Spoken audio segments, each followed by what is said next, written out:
Aš privalau. Ar kada nors esate sakęs, aš privalau? Privalau numesti svorio, privalau pasirūpinti kitais, privalau pasilikti šiame darbe. Vieninteliai dalykai, kuriuos iš tiesų privalote daryti, yra valgyti, miegoti, kvėpuoti.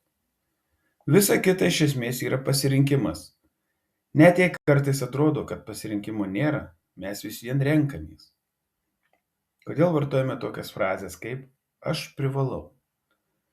Ogi dėl to, kad jos mums padeda tikėti, esą nuo mūsų nieks nepriklauso, kitaip tariant, išvaduoja mus nuo asmeninės atsakomybės už savo gyvenimus.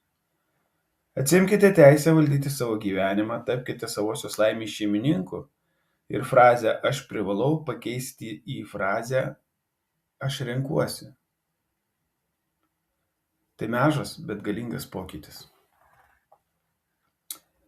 Jei tai ne jūsų kaltė, jūs negalite prisimti atsakomybės. Jei negalite prisimti atsakomybės, visuomet liksite auka. Richardas Bachas.